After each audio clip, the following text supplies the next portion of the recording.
Há 15 anos, trabalhando na educação, a Ana Camila ama o que faz. Nos últimos anos, ela começou a ter vivência com crianças autistas. Essa nova experiência marcou tanto a educadora que ela começou a escrever. As palavras ganharam forma e se transformaram em um livro, A Menina que Descobriu a Poesia, que retrata a história de Ana, uma menina com transtorno do espectro autista, que descobrirá o universo da poesia. Para mim, a menina que descobriu a poesia representa aquele olhar que o educador tem em relação à criança mesmo, né? Aquele aluno que chega dentro do ambiente escolar, é ter essa sensibilidade em relação a essa criança. O protagonismo da personagem autista ressalta um cotidiano que nem sempre é tão falado. Essa especialista explica que o autismo é mais comum do que imaginamos. A cada 44 crianças que nascem, uma criança é autista, tá bom? Então, assim, os sinais são sinais de baixo contato visual, de repente um atraso na fala, dificuldade para responder quando é chamado pelo nome.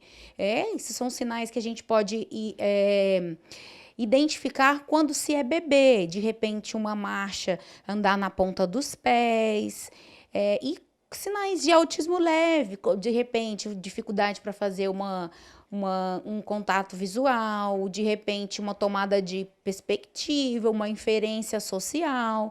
Então essas são as características e os sintomas, os sinais. De acordo com a escritora, o nível de autismo da personagem literária é o mais leve. Esse tipo de autismo, às vezes, passa até despercebido, mas a psicóloga esclarece que, mesmo nesses casos, é necessário ter um apoio e acompanhamento com a criança. Mesmo sendo um nível mais leve, precisa de um apoio, de uma intervenção, de verificar se tem ou não atraso no desenvolvimento, para a gente equiparar as habilidades para o que é esperado para essa criança, para esse sujeito.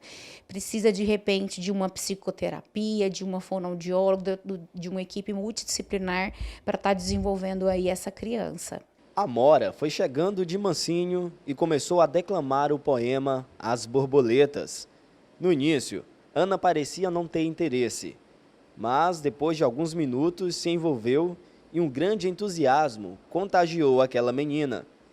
Ana balançava as mãos, dava pulos e corria pela sala de um lado para o outro. Aquelas palavras brincantes, cheias de sons e rimas, tinham tocado, de alguma forma, o coração daquela criança.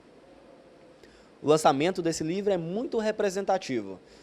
Ele gera inclusão, afinal de contas, não são muitos os livros que colocam um personagem autista como protagonista. Eu acredito que a história da Ana, por si, por ser uma criança muito assim encantadora, tem muito sentimento dentro do livro, sabe? É muito real. Então eu acredito que essa história vai despertar esse olhar, né? Desenvolver nas pessoas que vão ler esse olhar amoroso, né? Essa sensibilidade em relação a esse público mesmo, esse público infantil. A psicóloga também reforça a necessidade de se falar mais sobre o autismo e de se ter materiais para isso. Quanto mais se fala, mais se dissemina esse conhecimento, mais comum nós seremos.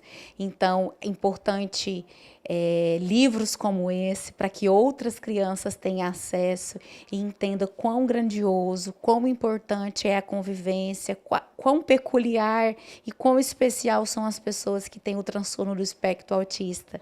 Então, e matérias, oportunidades como essa aqui, de convidar profissionais como eu, especialista em autismo, para estar falando, desmistificando e falando sobre esse transtorno que é tão comum hoje em dia.